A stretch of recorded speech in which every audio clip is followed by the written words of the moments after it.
Meanwhile, he has called almost every presidential election since 1984. Alan Lichtman is a distinguished professor of history at American University. He predicted early on, in fact, that Donald Trump would win the presidency in this past election cycle, even when other analysts said otherwise. But he has now said he also believes that Mr. Trump will be impeached during his first term, though he does make clear that is but a gut reaction. Professor Lichtman, good enough to join us once again from Washington. So first of all, Professor, I said after the election, I'd love to have you come on and explain how it was that you were right. So the floor is yours. How was it that you were right? I was right because I did not consider the polls. I ignored the pundits. I did not look at the day-to-day events of the campaign. In other words, I had my own unique way of looking at elections, the keys to the White House, which is based on the study of every American presidential election from 1860 to 1980. I developed it in 1981 and have since used it, as you indicated, for successful prediction for more than 30 years. And the keys are really simple. There are 13 true or false questions designed to probe the performance and strength of the party holding the White House. And they look at the big picture, things like third parties, midterm elections, scandal, social unrest, the long and short-term economy, policy change, foreign policy successes and failures.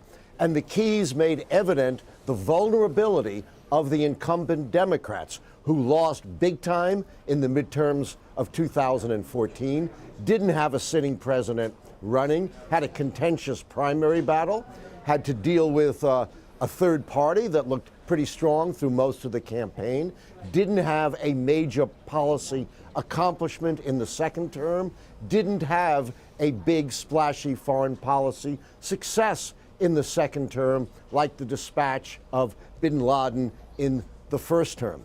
And so my system indicated that Donald Trump won the election, not because of the Donald Trump campaign, but despite the Donald Trump campaign, which was really outside very much the parameters of history. Hillary Clinton has said, as have senior campaign staffers, that they truly believe that it was the two letters sent by FBI Director James Comey that would ultimately cost her the election. How to allow for those? I can understand why they might believe that. But let me make two things clear. One, I first made my prediction in late September, and then I doubled down on that prediction before the Comey letter. So my prediction had nothing to do with the Comey letter or any other event of the campaign. It had to do with how elections really work in terms of the big picture of history, and that is assessments of the strength and performance of the party holding the White House. I exonerate Hillary Clinton for this loss. She wasn't responsible. It was the vulnerabilities of the incumbent party that portended a change election. Is polling dead? I would hope polling is dead, although not the pollsters. Pollsters are good people. They're friends of mine. I propose during the next campaign, we send all the pollsters to a very nice Pacific island for a very long vacation. Here are the problems with polls. First of all, polls are not predictors. They are abused and misused as predictors. Polls are snapshots, and you never know how that snapshot is going to change in the future. In addition, polls screen for likely voters, but they really don't know who the actual voters are going to be. So when the poll says, you know, we have an error margin of 3.5% plus and minus, that is just sampling error. That does not take into account all the other kinds of errors, such as an inadequate likely voter screen that could creep in. And by the way, those who use the polls, the so-called analysts, like Nate Silver, they're no better than the underlying polls. So when Nate Silver says there's a 71.4% probability of Hillary Clinton winning, that's meaningless because that's no better than the underlying polls. Nate Silver does not do independent analysis. Nate Silver is a clerk. He just compiles polls. And that's why he was so famously wrong this year. And so you used your equation again successfully, as it turned out in this election cycle. But for fear of burying the lead, perhaps, I also mentioned you believe that Donald Trump will be impeached. You've said it's a gut feeling. Why do you have it? Yeah, it's not scientific, obviously. Two things. One of my Lichtman rules of politics is what you see is what you get. Candidates don't change. It's like when you marry someone, oh my God, I'm going to change them. Never works.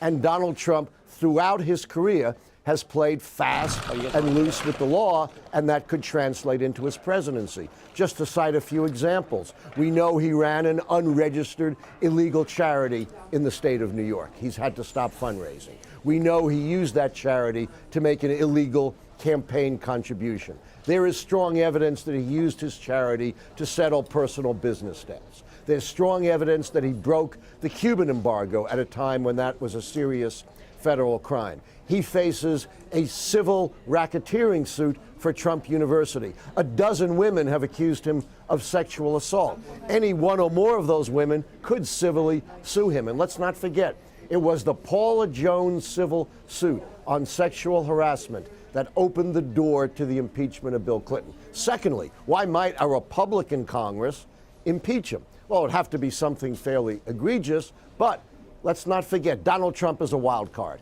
He's unpredictable. You don't know what he might do. Republicans love control, and they would vastly prefer to see as president Mike Pence, a predictable, down-the-pipe, Christian conservative Republican. And yet, Professor, you just ran a rather long laundry list of what would seem, if nothing else, a list of potential disqualification for a candidate or even for a president-elect. You just mentioned, though, a Republican Congress would have to find something particularly egregious. Were the things that you mentioned not particularly egregious? Well, they were before the presidency. I don't think a Republican Congress is going to impeach him on something that happened before the presidency. No, but I guess my question is, did that list, if nothing else, and I know you ignore pundits and pollsters, but do the things on that list not make it into the Lichtman analysis here? No, they don't. They don't.